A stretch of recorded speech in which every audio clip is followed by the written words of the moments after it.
তোমার এই কার্যালয় সব অতিষ্ঠ হয়ে যাচ্ছে সামনে যায় তারপরে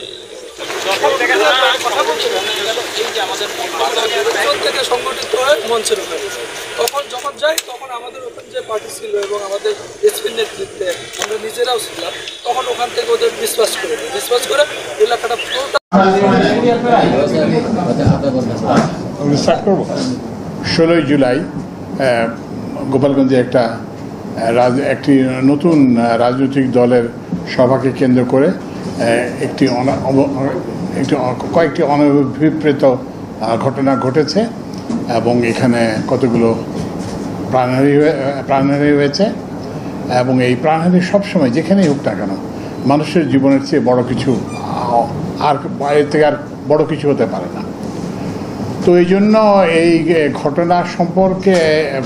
ঘটনা সম্পর্কে জানার জন্য আমাদের মাননীয় প্রধান উপদেষ্টা আমাদেরকে পাঠিয়েছেন এবং উনি পাঠিয়েছেন ওনার আপনাদেরকে এইটা করার জন্য যে আপনাদেরকে এই মেসেজটা কনভে করার জন্য যে উনি গোপালগঞ্জের কেয়ার করেন এবং এই গোপালগঞ্জের যে অনভিপ্রেত ঘটনা ঘটেছে এটা যাতে ভবিষ্যতে না হয় সেজন্য উনি মানে তার প্রশাসনকে সম্পূর্ণভাবে নির্দেশ দেবেন।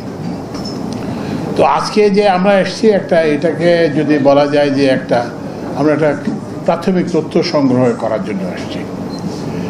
এইটা কিন্তু না, এখানে আমরা কিন্তু এই ঘটনার গভীরে সরকার যাবে, কারণ এটার থেকে আমাদের ভবিষ্যতের জন্য শিক্ষা গ্রহণ করতে হবে, কারণ এটা তো আরেকবার হতে দেওয়া যাবে না। তো এইটা যাতে আরেকবার যাতে না হয় সেই জন্য আমাদেরকে শিক্ষা দিতে হবে। তো এই জন্য সরকার সিদ্ধান্ত নিয়েছে একটা বিচার বিভাগীয় তদন্ত কমিশন, যেটা নিরপেক্ষ তদন্ত কমিশন গঠন করা হবে একজন বিচারক বা বিচারপতির নেতৃত্বে, এবং সেখানে শুধুমাত্র সরকারি কর্মকর্তারা থাকবে না, সেখানে সুশীল সমাজের প্রতিনিধিরা থাকবেন। তো এইটা গঠিত হয়ে যাবে এক দুই দিনের মধ্যে। তারা কিন্তু যেটা বললাম তদন্ত কমিশন, তারা পুরো জিনিসটা তদন্ত করবেন, আমরা কিন্তু তদন্ত করতে আসিনি। তো এবং আশা করি যে আপনারা সেই তদন্ত কমিশনকে সম্পূর্ণভাবে তথ্য উপাত্ত যা কিছু আপনারা জানেন, আপনাদের ব্যাখ্যা সব কিছুই আপনারা তাদের সঙ্গে শেয়ার করবেন এবং আমরা তাদের রিপোর্ট থেকে জানতে পারবো সেদিন কী হয়েছিল, কেন হয়েছিল এবং এটা কি করলে অ্যাভয়েড করা যেত এবং ভবিষ্যতের পুনরাবৃত্তি যাতে কিভাবে আমরা রোধ করতে পারি।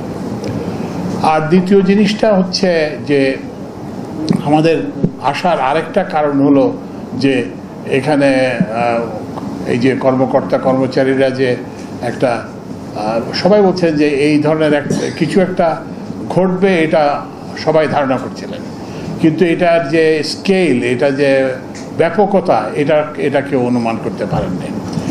এই পরিস্থিতিতে সীমিত সম্পদ দিয়ে আইনশৃঙ্খলা বাহিনী ও সেনাবাহিনী সবাই মিলে তারা এই পরিস্থিতির মোকাবেলা করেছেন এবং অনেক কষ্ট স্বীকার করেছেন।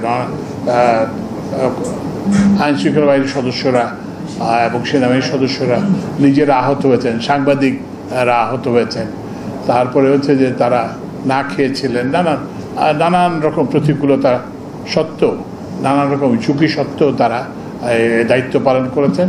আমরা তাদেরকে অভিনন্দন জানাতে এসেছি।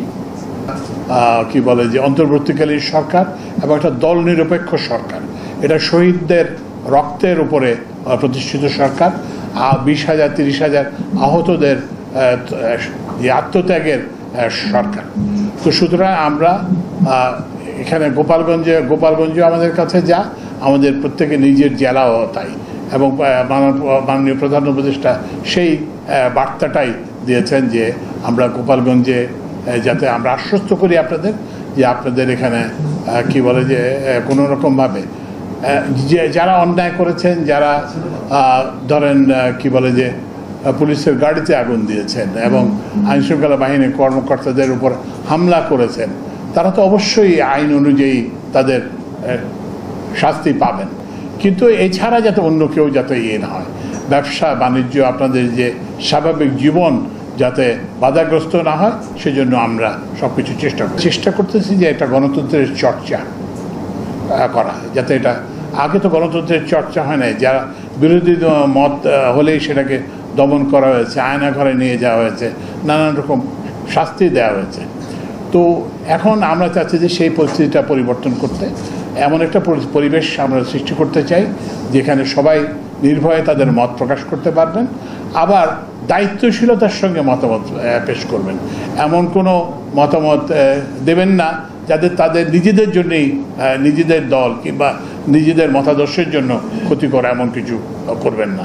তো এইভাবে আমরা আশা করি একটা সহনশীলতার পরিবেশ গড়ে উঠবে এবং আমাদের সামনে একটি জাতীয় নির্বাচন আছে এবং এই জাতীয় নির্বাচনটা আমরা বলেছি যে আমরা একটা সুন্দর নির্বাচন, নিরপেক্ষ নির্বাচন, যেখানে মানুষ নির্ভয়ে ভোট কেন্দ্রে যেতে পারেন, যেখানে মানুষ কি বলে যে পোলিং এজেন্টরা ভোট কেন্দ্রে থাকতে পারেন এবং ভোটারদের পরীক্ষা নিরীক্ষা করতে পারেন এবং যেখানে ভোট প্রকাশ্যে গণনা হবে এবং ঘোষণা হবে।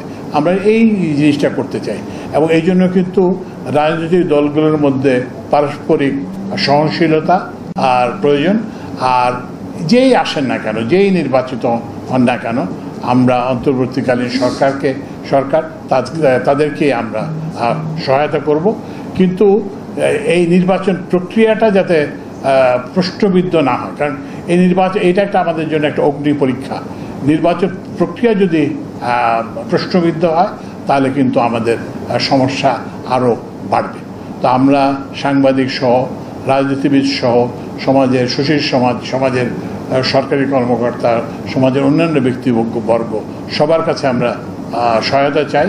আমরা এমন একটা পরিবেশ পরিবেশ আমরা সৃষ্টি করতে পারবো যেখানে মানুষের জীবনযাত্রা কোনো অবস্থাতেই ব্যাহত হয়।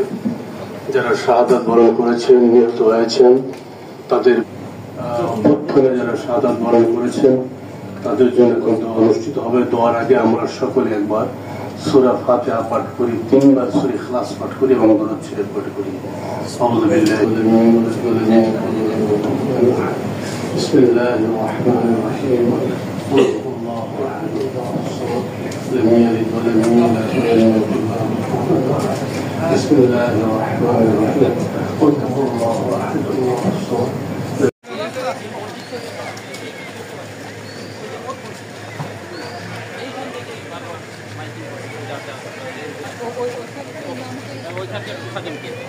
মেরে উনি যারা মত বিনিময়তেই আসেন না, এটা তো দৃশ্যমান।